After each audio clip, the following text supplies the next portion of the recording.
Sejumlah sektor ekonomi di tanah air, salah satunya di sektor pusat perbelanjaan. Nah, di ibu kota Jakarta sendiri banyak sekali mal-mal legendaris yang dulunya ramai oleh pengunjung, kini mulai sepi didatangi oleh pengunjung karena memang ada beberapa faktor yang menyebabkan hal tersebut. Nah, lantas apa saja nih alasannya?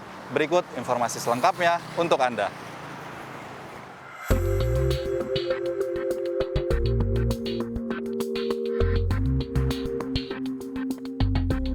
Sejumlah mal legendaris di DKI Jakarta menjadi korban efek domino pandemi COVID-19. Kebijakan pembatasan aktivitas turut menurunkan aktivitas masyarakat ke pusat perbelanjaan. Berdasarkan pantauan CNBC Indonesia, mal-mal legendaris mulai dari kawasan Blok M, Plaza Semanggi, Mall Ambassador hingga Kuningan City sepi dari pengunjung. Bahkan, tidak sedikit pemilik kios di mal-mal tersebut menyewakan kios-kios milik mereka dengan harga diskon. Menurut riset Colliers Indonesia, secara umum, okupansi atau keterisian mal di ibu kota Jakarta berada di kisaran 70% secara rata-rata di 2021, atau turun jauh dari masa pra-pandemi dengan tingkat okupansi 85% ke atas.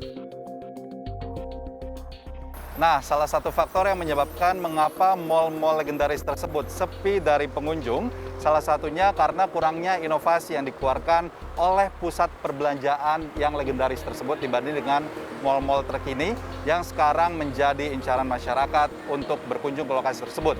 Di sisi lain, menjamurnya marketplace di tanah air ini semakin memudahkan masyarakat untuk berbelanja.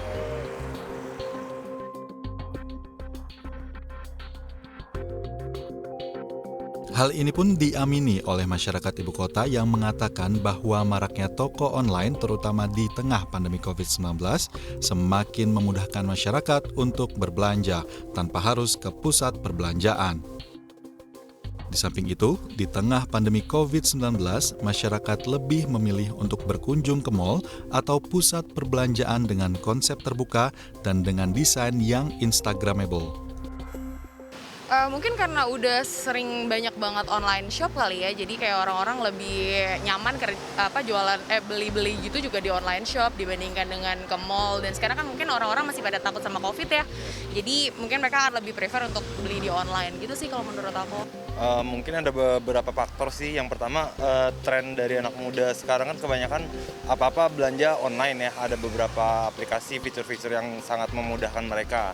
Terus kedua, pandemi ini pun berperan penting bagi masyarakat buat masuk ke ruangan indoor yang ber-AC. Dan lifestyle sekarang juga kan kalau untuk anak muda kebanyakan lebih pilih coffee, cafe shop, segala macam. Ketua Umum Himpunan Penyewa Pusat Perbelanjaan Indonesia, HIPPINDO, Budi Harjo Idwansyah mengatakan, selain pandemi, banyaknya tenan atau penyewa menutup gerai disebabkan ekosistem ekonomi di mal tersebut yang sudah tidak bergairah. Di samping itu, persaingan dengan mal-mal baru yang lebih modern dan konsep yang lebih diminati masyarakat menjadi tekanan tersendiri bagi mal-mal legendaris tersebut yang dulu berjaya di masanya. Kalau toko-toko yang baru, misalnya toko restoran yang baru biasanya juga pasti rame ya, itu hal yang umum.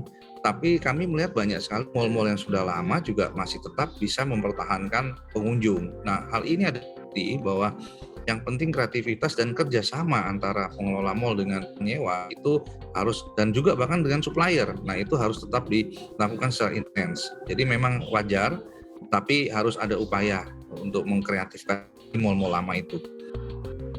Untuk itu, pengelola mal dan penyewa di mal yang memiliki daya saing rendah bisa saling bekerja sama untuk memunculkan kreativitas hingga penyesuaian yang dapat menarik minat masyarakat mengunjungi pusat perbelanjaan tersebut. Dari Jakarta, Tim Liputan CNBC Indonesia.